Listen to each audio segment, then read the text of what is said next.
like anything in the world, anything in the world, go. Don't doubt yourself. And don't even let others doubt you. I gotta feel it. Don't let others doubt you. Life without a strategy, you're doomed. Tezzie, we do everything big. You got to take that word out your vocabulary. We do everything big. So you're going to say, we're going to do these big 2 minutes. We're going to do these big couch, big interviews. Man, look, okay, Tezzie, this is live from the couch. Anybody out there in the world, take that word out of your vocabulary. Say big. We do everything big. Everything big. Date with a purpose, bro. Just don't be out here feeling. Like, don't be out here just trying to be extra. Figure out what you're trying to do with your significant other, whoever it is that you're trying to date with a purpose. And don't be scared to show nudes. It ain't bad. Don't be scared to show nudes. It's Tezzie, woo, on the couch, woo.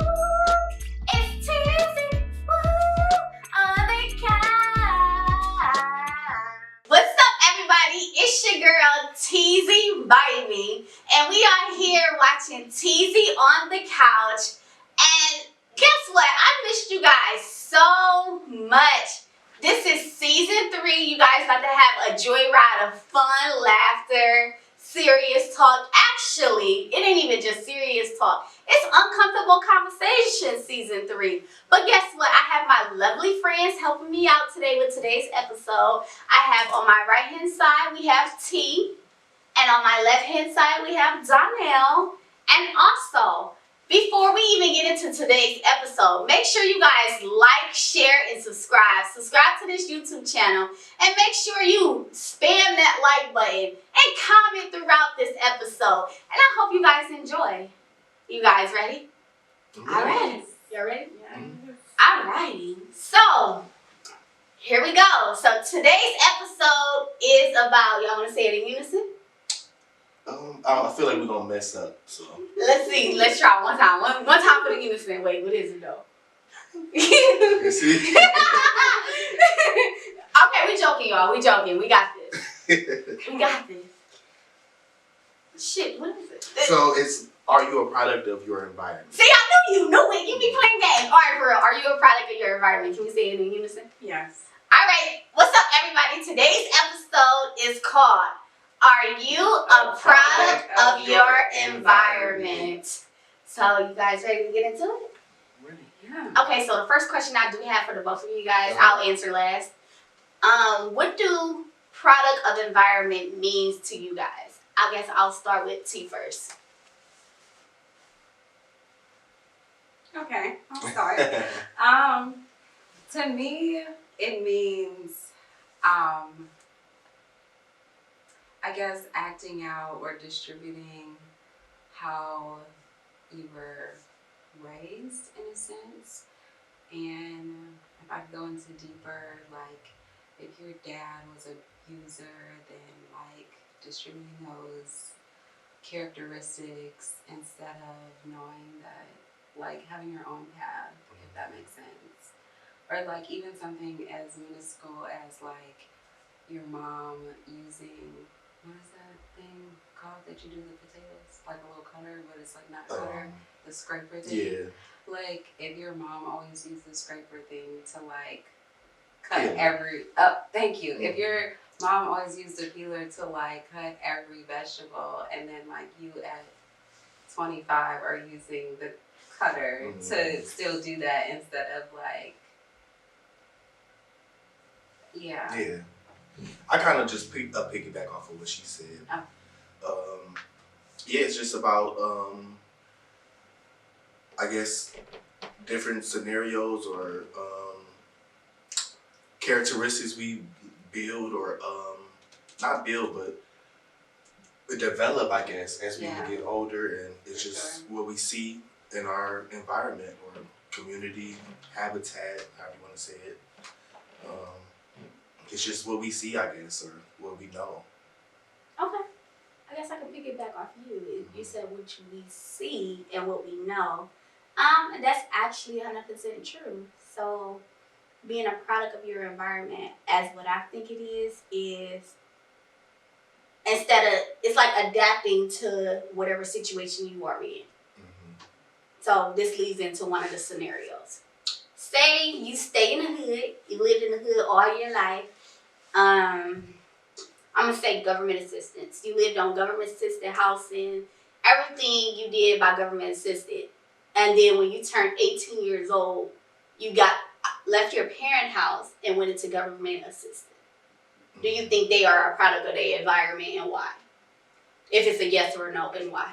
I feel like it's a yes and a no. Like, yes, you could be recreating the same environment that you came from by doing that, but then also no, because sometimes people don't have the choice. Like, some people don't have the resources. Some people don't even know the resources that they can do better, that there is better. And sometimes it's just like, okay, I can just move next door because that's comfortable for me. Mm-hmm. Or I'm gonna move next door not because that's comfortable, but that's all I know.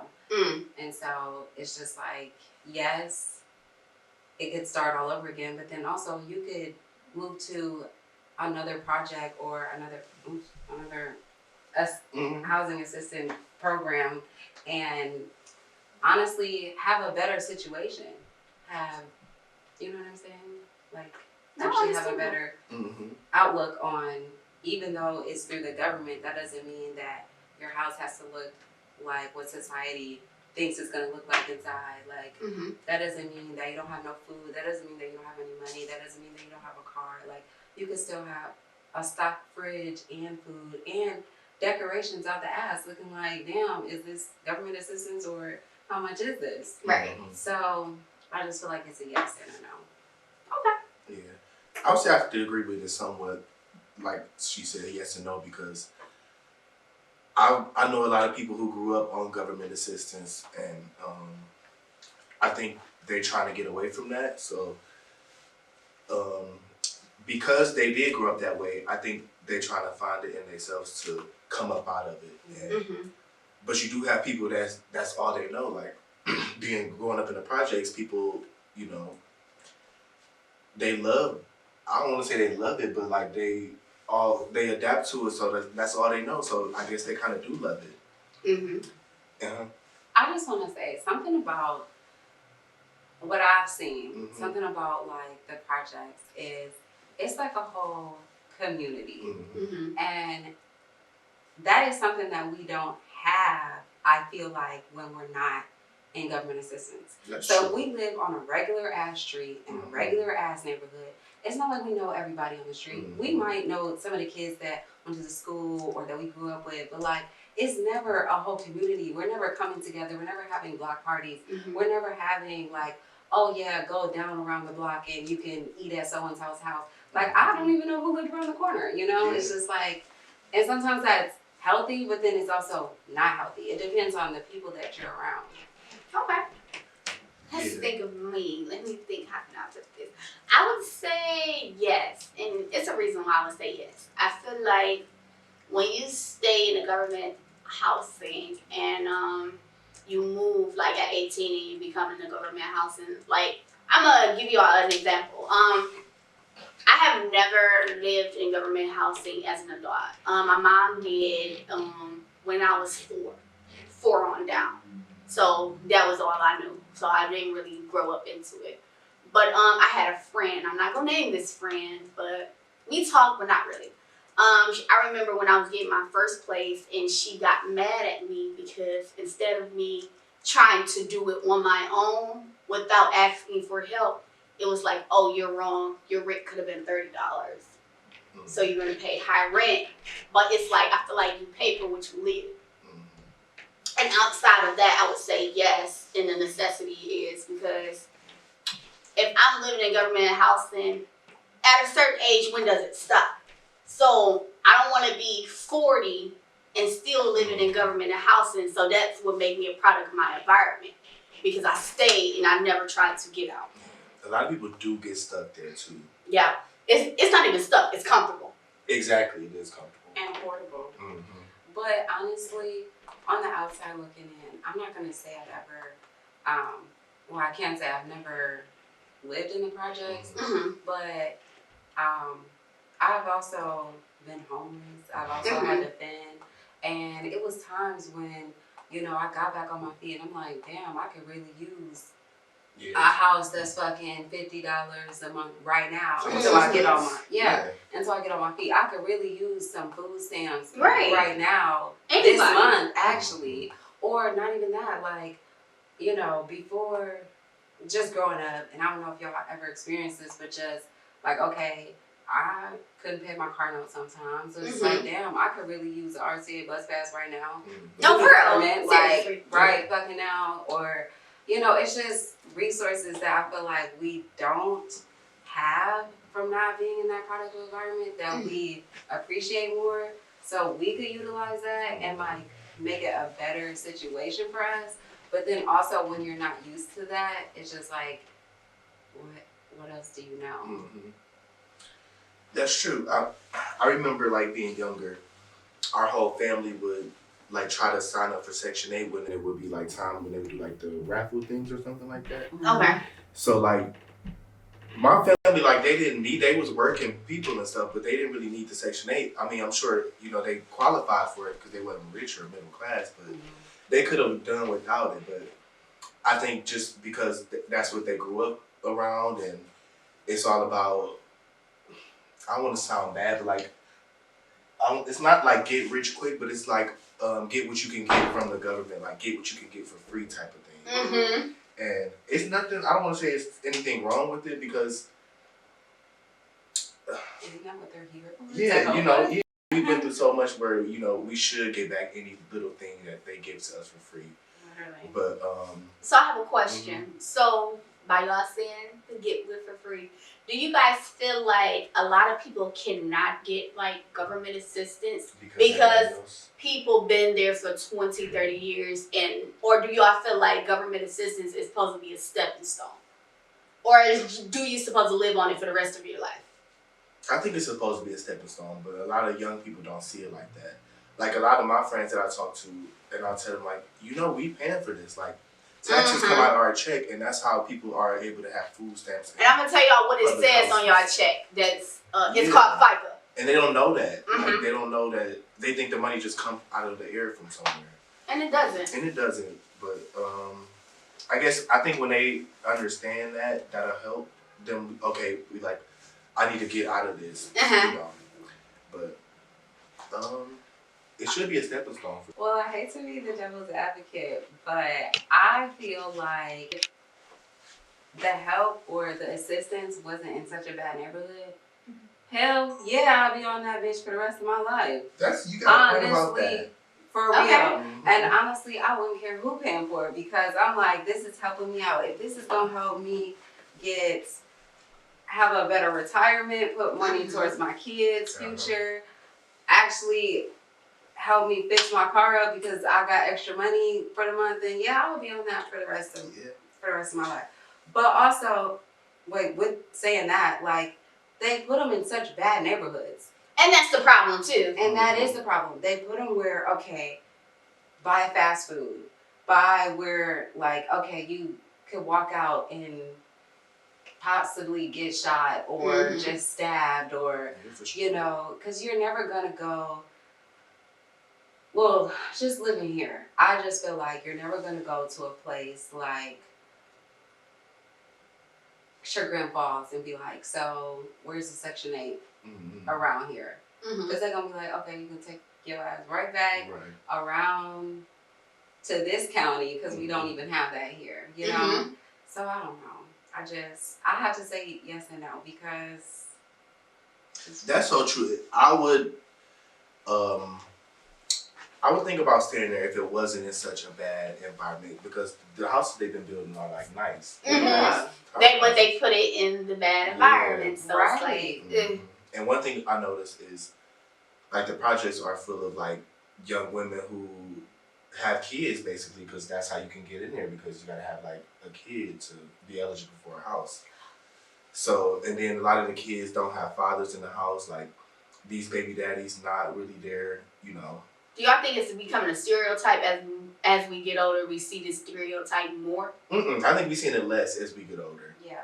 I think it's just in that community, like in the projects, it's just it happened more around there. But I see young black men today taking care of their kids more than ever. Yes. And I hear about people actually wanting to get an education more And also, times have changed so much that they put a cap on like who actually can get housing. Like Right. you have to make less than I don't know what 10,000, Yeah. and it's like who actually make less than 10,000 besides possibly someone being a waiter or a waitress, or possibly someone working at the corner store. So then it's just like, dang, you couldn't even get it even if you wanted to, even if you worked at Payless. It's like, dang, because you make actually 18,000. So even though you feel like shit. And that's a good point because a lot of women feel like once they start working and trying to build themselves up, then they smack them with, oh, you making money now, so your rent going up from $30 to $700 now.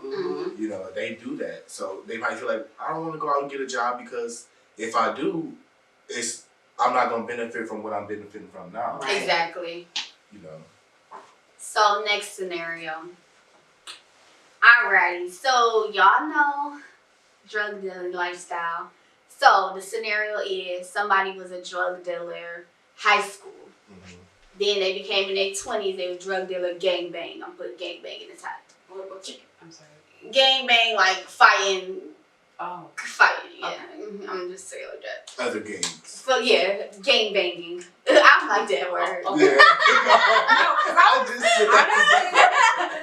thinking about a whole like. I don't even think of how she think, and I'm like, oh god.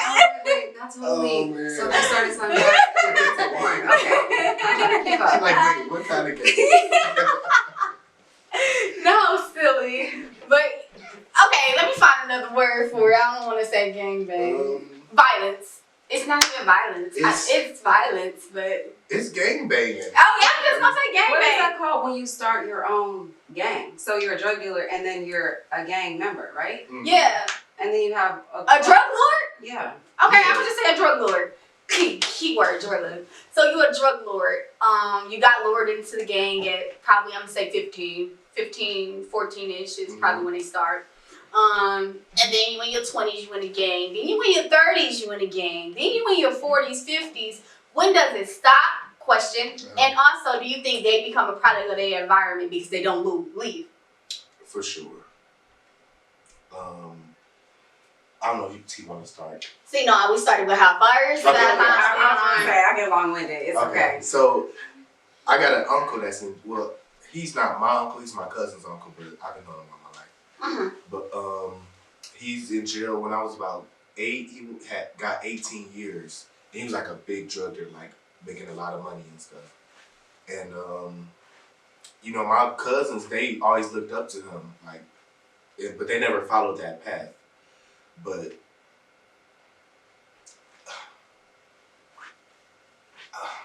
I mean, people that's not from the hood sell drugs, you know. So, but the gangbanging part, okay, that's what we were talking about. Yeah. And you were saying like, it's both drug dealing and gangbang, so it's both. So you think I think they do eventually come out of it because first of all, that's not a lifestyle that's not a job that you can have for a long time. You either like die or go to jail. So I'm glad keep that thought because I'm actually something about dying and going to jail. I know plenty of people that died doing that. Well, I don't know them personally, but I've heard of them and you know family, friends, and stuff like that. And then, like I said, I got an uncle that's been in jail for almost 18 years now. So 2 of them is gonna have you either stop doing it, you go to jail, or you die. Especially when it's like hard drugs. You can sell a little weed and you know be cool, but if you sell like coke or heroin, that hardcore real. What about you, sister girl? Well, Sister Devil over here. Play this advocate. Play it well today. Yes and no, because I've been on both sides of the fence. I had a friend that grew up and nobody in their family was a drug member. And they started young, like you said, and they had that lifestyle. And they eventually, you know, went to jail. But then I also dated a guy who never even interested or never dabbled with drugs at all growing up. And then it was like an opportunity for money, you know, and then people started getting used to that. Just like if somebody was to be like, oh, hey, Tezzie, like, we about to give you $150,000 to start your own production company, but in Chicago, like, you're going to be like, yes, I'm definitely, one, going to take the money, 2, then my business. So yeah, so then he got into it for the money, and honestly, the lifestyle was not bad. Like, once you become a drug lord, like, you can have people working for you. That's now that's a whole business without an LLC. Yes. And so you really don't have to die. You really don't have to go to jail unless you, I mean, as long as you have the right people working for you, and then you know that they are the accomplice to you and not the streets. I know a guy like that. Like, a guy that my parents grew up with, he is like a big drug dealer. He was growing up. And my mom told me, like, he had everyone selling for him, but he's, like, never been to jail. Like, businesses now live scot-free. But a lot of people that's coming up under him, like, they all been to jail, like, just getting out now from the time that I was a baby. Yeah. And, like, a lot of his nephews and stuff that I grew up with, all selling drugs, doing the same thing now. Because they saw what type of life he was living, and they all try to achieve that. And then, like, even with my brothers, like, the neighborhood that we lived in growing up, they used to get approached to sell drugs. It's like little kids growing up in like late 80s, early 90s, that's what they was doing. Like, you can even watch movies, and they talk about trying to get little kids to start selling drugs and gangbanging. Yeah. So do you guys feel like, you know how parents know their kids sell drugs, and they be like, or robbing, I'm going to add robbing to it too, because that's a part of gangbanging and robbing and all that crazy stuff. Do you guys think when they are in the situation and then they pass away and then their parent be like, oh my God, my kid never did anything wrong to nobody, but knowing that some parents probably don't know what their kid is doing, but most of them do. Yeah. So do you guys feel like half the time it's retaliation? I'm going to be real with y'all. Half the time it's retaliation, but outside of it being retaliation, do you guys feel that they become a product of their environment because they know what they are getting themselves into before they even start? Ask that one more time. Let me reword it, sorry. Do you guys feel like they are a product of their environment by knowing what they getting themselves into, and then when they get themselves into some trouble, then they looking for someone to save them? And you said something about like how the parents would be like, oh, my baby was like... No, that's when they die. Right. But when they go to jail, it's like they want somebody to save them. Oh, okay. So it's either or, jail, death. Yeah. I think because, like, I've been around some street dudes, and they got dudes calling them from jail all the time. And they feel like that dude's supposed to look out for them and stuff. Just because, I mean, I guess that's what you're supposed to do when your friend in jail, look out, but... I don't know. I wouldn't say, I mean, I don't know if I can like relate that to product of environment if that's not something that if they're not already creating that environment. Like if they weren't originally around that, or like, I'm saying like if they was around it all their entire life. Yeah. And like, yeah, around it their whole entire life. Yeah, then for sure. And then, I mean, here I go again, but be the devil advocate. I'm sorry, but even when I'm not no drug dealer or anything, I never was. Actually, I tried, but nobody took me serious. I'm on I see. It was really sad. You know, I would walk up to people's car and they would just drive off, and I'm like, "Do you want the bag? Oh, you don't." I wouldn't even take you serious. No offense, no. She was like, I'm like, right. I'm like, no, it's me. She was like, so I had to get out before I got my ass beat for just buying bags, and then I'm like, dang, I gotta get the money right back because I didn't even sell nothing. Like, great, I didn't even make my cut. But no, going back to like the jail part, I did go to jail for stealing, for theft or whatever, and hell yeah, I wanted somebody to save me. But I didn't grow up in that environment, like, but maybe it was like a part of my blood. So I'm adopted, and my mom was in jail for killing people. And like my biological family, they're like all in the streets. And I think like when you was talking about like after people get killed, like how their parents be like, my baby was this or my baby was that. Some parents know what their kids are. Some parents do know. I'm saying for the people that don't know what their kids are, that's a whole different story. But a lot of parents know their children. But you also don't want to as a parent, well, I'm not a parent, but if I were, I would not want to ever get up at my son or daughter's funeral and be like, yeah, so I know we here because my son was just out in the streets and y'all already know, and let's get up here and tell the stories about all the shit Right. they did wrong. How many times I had to put that motherfucking like, you still want to, like, Of course. not to say, like, you want to lie, but, like, you still, like, that's your child at the end of the day. Like, that's You gonna love them. Yeah. And you're just like, damn, even though I tried to give them the best, like, they chose this path, but, like, in my eyes, like, I just cannot even, like, yeah, they was doing bad out in the streets, but, like, to me, they was still trying to do good in the streets. So how do y'all feel about, like, people on IG that'll be like, free this person or that person, or knowing they just probably just murdered, like, a whole family or something like that? Or just know they be doing wrong, but still, you know. I feel like when I see that on social media, I really, for real, like, I really don't pay no attention. First of all, I be feeling like it's fake. Because at the time, like, if you got enough time to say free that person, you had enough time to try to enlighten that person and try to get them on the right path. Because 9 out of 10, half of their friends ain't doing that. Yeah. They see that money coming in, they gonna ask for those handouts. Mm-hmm.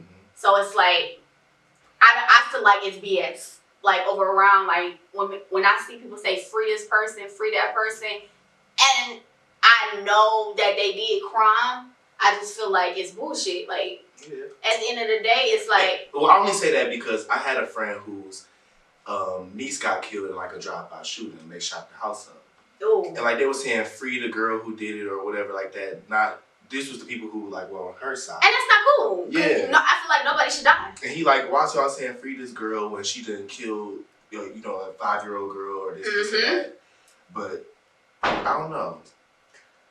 I think it's kind of a product of our environment thing. Like, we glamorize the whole going to jail and getting out. And, Right.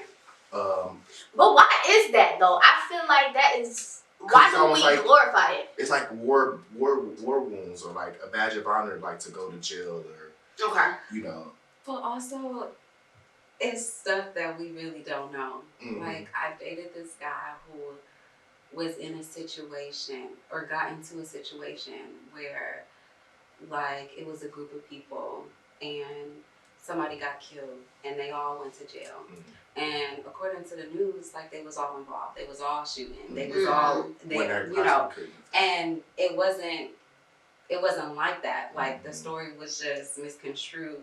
And then for me, like, I'm never gonna advertise like free so and so. Like, that's just, I feel like something that should be done behind the scenes. But, like, yeah, if your homie say free, then, like, who are we to say, like, oh no, that nigga or that bitch really did do it, because we sit up here watching the news and we don't we don't know the facts, so that's true too.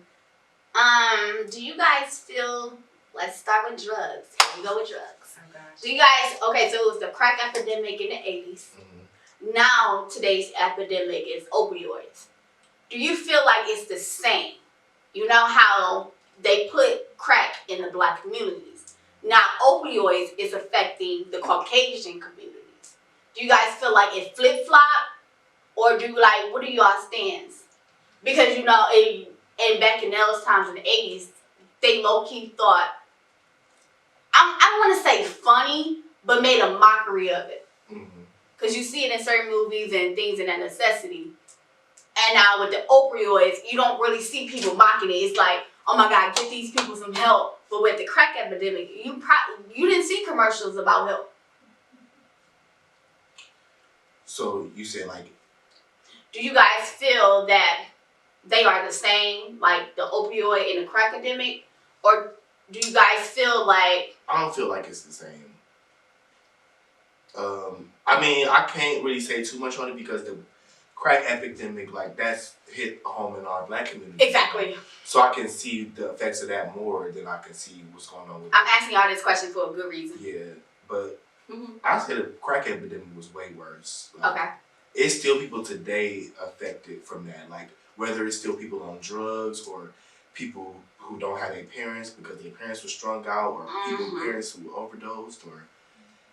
I mean, it's nothing like having to go to school or go walk down the street, you see your mother, like, trying to get some drugs or something, like, or, you know, being a crack, you know how they used to go through stuff like that, like, in the 80s. No, seriously. So, I don't know. It's that's tough. So and then being targeted, like we was actually targeted. So Yes. I don't know. What about you, T? I mean, I feel the same way. I mean, honestly, times just can never be the same, especially now. Like, just so much has changed with society and the government, and just look at what's happening in the world right now with just races, different races. I'm glad you brought that up too. Like, you can never, it's just no comparison. And no matter if the roles were switched around, like even today, it'll still be a thing. If we were to start if there was a new drug and Black people were on it, it's always going to be a thing with us. Like a test of low-key. It's always going to be, we're abusing it, but for other people, it's always going to be like, dang, why did they do that? Or who did that to you? Not like, this was your choice. Yeah. Okay, so I asked y'all about the opioids and the crack epidemic for a reason. So I'm gonna start off with the crack epidemic. Do you guys feel like a lot of people is the product of the environment of the crack epidemic because it was in the communities, and that's why a lot of African Americans from that time on out are in the situation that they are in now? Yes and no. Okay. Only because Yay. right. Somebody said yes and no for her. Yeah, because yeah, I think it might have set us back, but I think people came out of it. Like, I got family members who went to rehab, got their life together, doing great. Don't think in today's time. Think back then. We're gonna go back. We ain't gonna do So you're saying like from the 90s, hit the 90s, early 2000s. We're not gonna hit the 20s. The 20s just started. so okay, so you saying like, are we still affected? Is that what you're asking, or Was they affected? back then? Yeah, back then. Was they affected back then? And then versus now. So you saying like people that was just the Black community in general? Yes. Okay. Yeah, for sure that was affected back then. Because right now, I can't say the crack epidemic now because it's opioids. Because like, if you notice, like they started sending people to jail like crazy, like mass incarceration, 80s, 90s. It was that's all they needed was to be finding people with drugs on them and stuff, and they was just bumping up the charges crazy. Like people were probably still in jail trying to fight cases from the 80s from selling drugs. Like they was given 20 years for like grams and like crazy sentences. Literally. So I think it was definitely affecting them. Just sending them to jail one by one.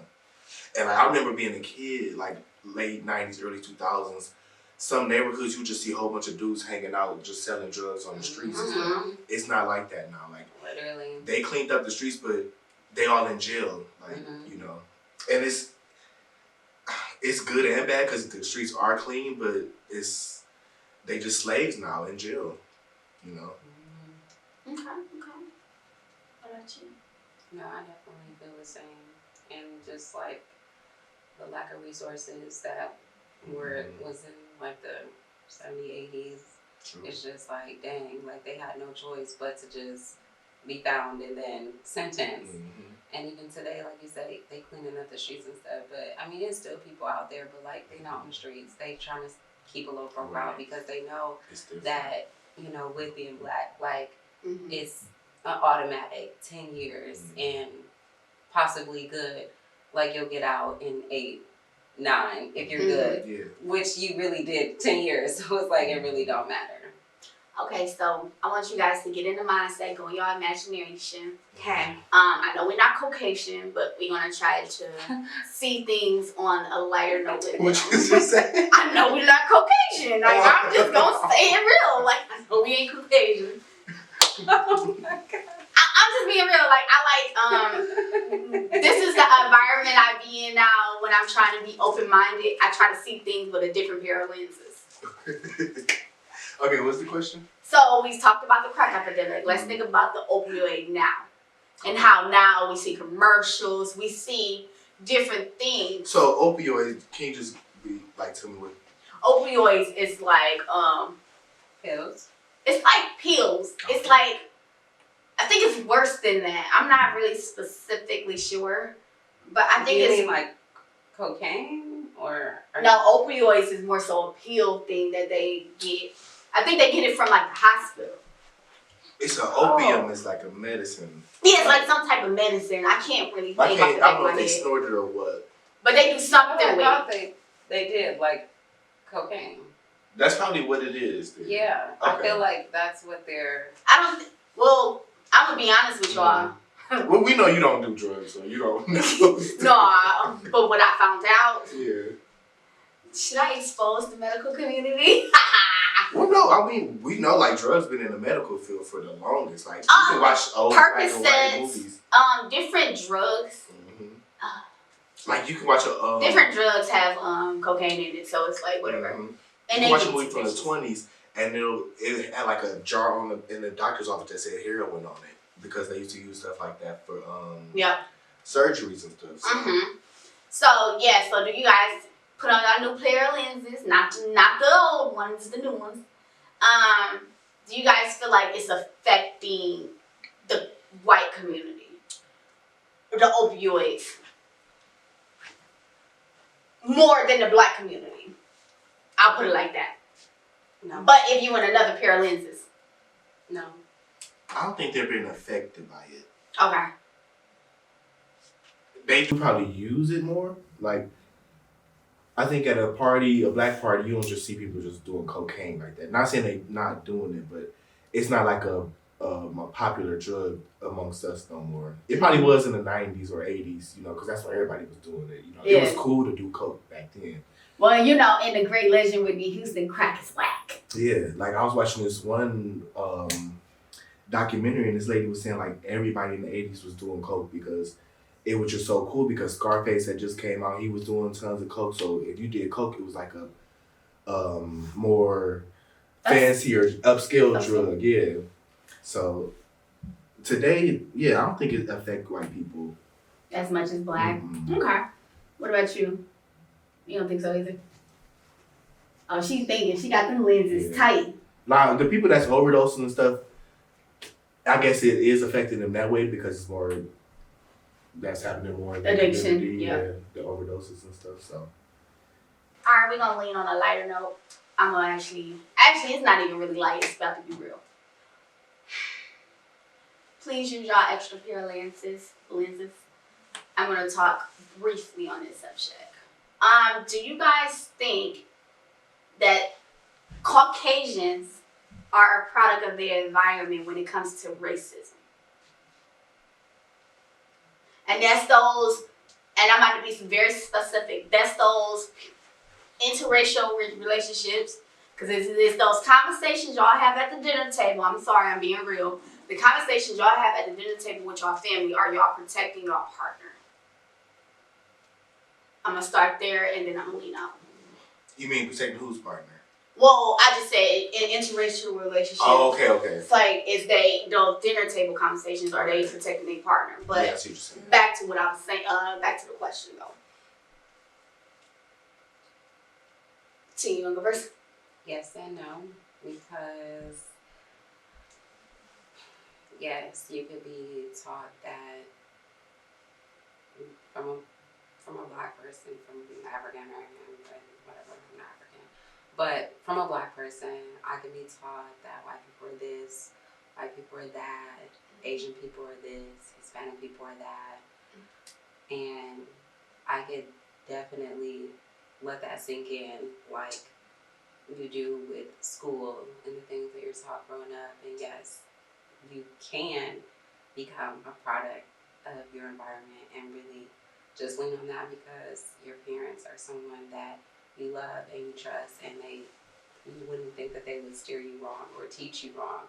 So yes, you definitely can become, but also on top of that, you cannot be taught any of that. And then look on TV, watch a movie, it's your surroundings. It could be your best friend, and then you're like, dang, wait, have I been thinking the wrong way my whole life? And then it could be a mentor, and then they're like, you're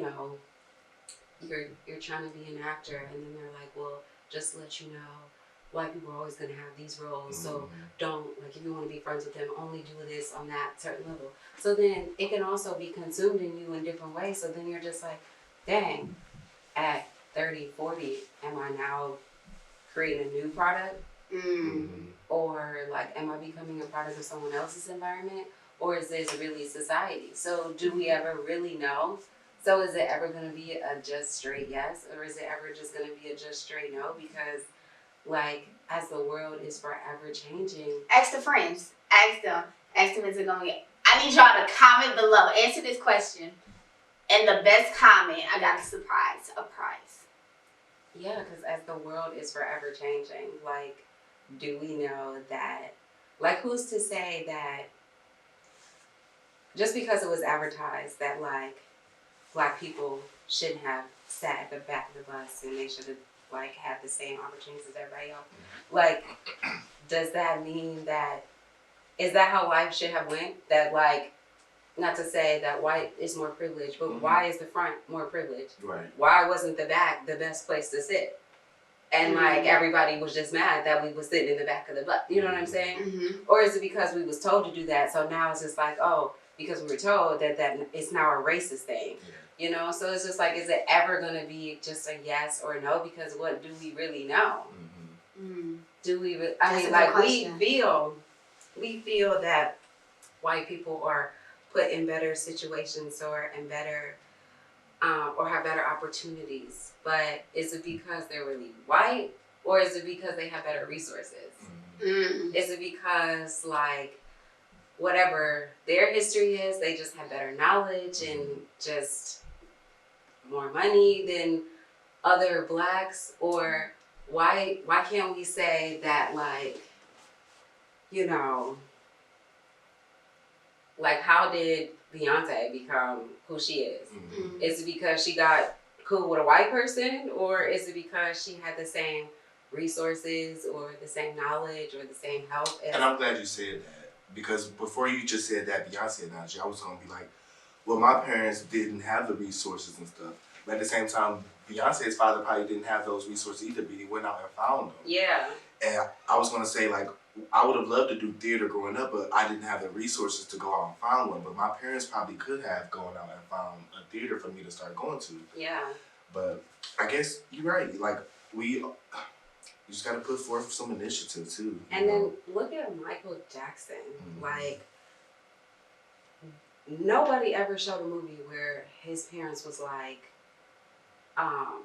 to anything about white people. At least that I can remember. I'm glad you said it. Thank movie. you. And this nigga wanted to be white so bad because of, I don't know, society, or because of his surroundings, or he felt like he wasn't being accepted. And it's just like, okay, he wasn't a product. And then I'm still confused how he had white children. Like, those aren't his kids. Huh? Those ain't his kids. Oh, okay. Because I was like, how was all the motherfuckers white when he was Black and then he turned white, but then they all white? I'm supposed to be like, dang, that's like, they don't even look a little bit like him. Those Jacksons got strong genes. Yeah. Like, because I'm like, not one of them is Black, but all his siblings are Black, and I'm just confused. Okay. So I think Paris says she's a Black woman if you ask her. Yeah, I think she does. Yeah. Oh, that's good. Yeah. Go ahead. I'm dying. So I have a question. You brought up white. So if I'm thinking of Caucasian, my Caucasian lens. I'm not Caucasian. I don't want nobody to come at me crazy. I know who I am. But if we thinking on a standpoint, do you guys think that African Americans use the white man use the white man like, oh, we didn't have this because of the white man, or I can't do this because of the white man? Do you guys feel that African Americans in today's age, if we're looking at what today's society is it okay to constantly use the white man as an excuse of why we're not succeeding? Or is it okay for us to finally start taking accountability and start putting in the work and stop making excuses? Definitely half and half. Like, generational wealth is something that we don't have, because years ago they wasn't allowing us to get loans and stuff from banks and stuff like that. So if we had, how can I say it?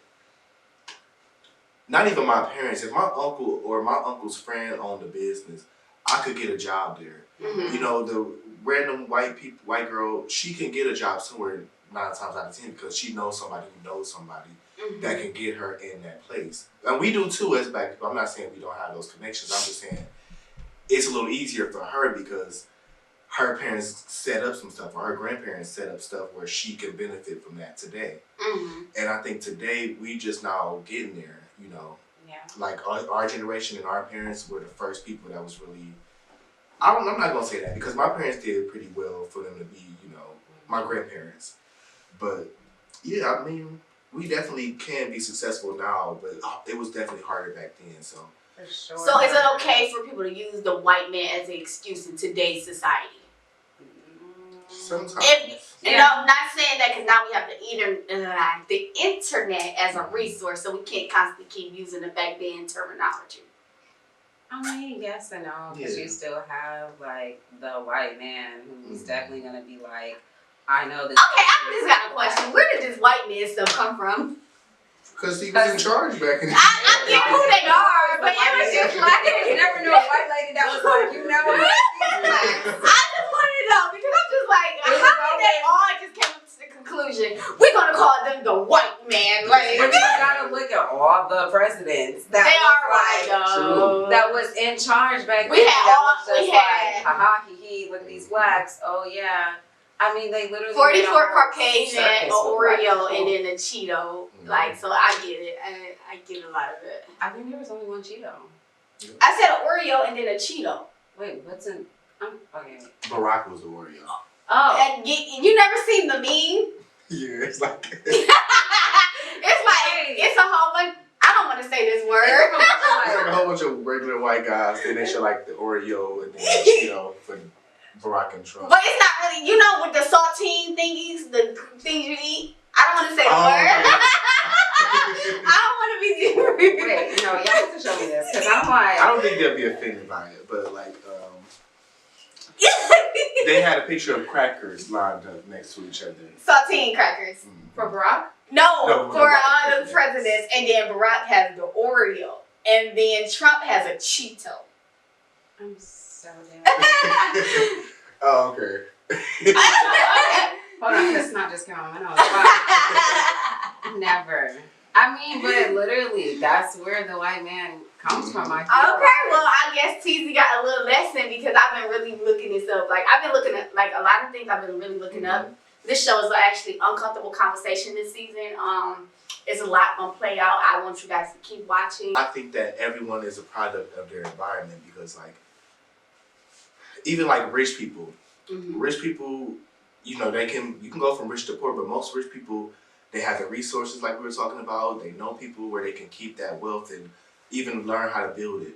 Fat people, if you grew up in a house around fat people, all you're doing is eating and all you see is eating and High cholesterol foods. yeah, like if that's all you being fed, you probably gonna be fat too, or you know, a little thick. So that's the way you could be a product of your environment. Mean people. If you grow up around assholes all the time, you might have a little mean streak in you. Not saying that you just have to be a mean person, but I think we all definitely have like carry characteristics from the product that we grew up in. So. Yeah, I agree. Like, I think we carry it, but everybody doesn't have to choose to stay like that. Like, we all not hosts. Every product is not a bad product, like you were saying. Like, being rich is like, it's good and pros. So it's just like you just take the good with the bad because, I mean, yeah. Yeah, you're right. That's very true. Like, my dad was a very big ass manipulator. And I feel like I tried to do that in like my childhood. And I wasn't as good as him. So I was like, guess I gotta do something else. So I want you guys to comment below. Do you guys feel like everybody in general is a product of their environment? I do want to say thank you guys for coming on the show. Thank you for having me. So actually, I do this on my show with my guests when I have them productive and stuff like that. Tell them a little synopsis about you guys and what you guys do, where they can follow you guys at. It will be in the description below. Also, T, we start with you. Shit. Hi guys, I'm Tia. You can catch me. Now she knows she don't talk like that. I just want y'all to know. Alright, go ahead. Okay. You guys can catch me on 105 in St. Clair from the hours of 2 a.m. and 4 a.m. So we prostituting though. Sorry. You can also catch me on the weekends at C-Town on Superior, selling, serving. Yes, hit your girl up. And then on Sundays, you can find me behind the pulpit, okay? Because I do church. Yep. And I do not be on my knees. I actually be preaching, yes, to the youth in the area. Look Off at that. of, That's versatile. Thank you. Off of Chester and 93rd. So definitely come find me. And then when I'm not doing that, I also have my own talk show called That's What T Said. And we just get ratchet and we learn more about you. I'm a little out of breath. And I think that's all about me. Okay. Well, same for me. You can catch me on 105. Thank you. Not the same hours as her though. You might. Thank you. Well, you won't get us at the same time, but we both definitely are in that. We frequent the 105 area. Yes. I am a artist. I don't like just saying one thing or another because I am a Oh, so we rapping. no, I'm a creative person. Okay. You know, I'm a creator. Mhm. You are A creator. Yeah, I'm a creative. So I act, I do photography, I bake like really nice cakes and stuff. I'm just waiting on my cake, guys. My birthday passed like What else do I months do? ago. I think that's it. Oh, I write too. I Can you forgot guys about both shout out to our social media platforms so they can Mhm. have it? It's gonna be in the description below, as I said before. My social media is at Donnell Nolan, all one word, DONNELLNOLAN, or photos _ Donnell. My photography page. And mine is at whitegirlt_T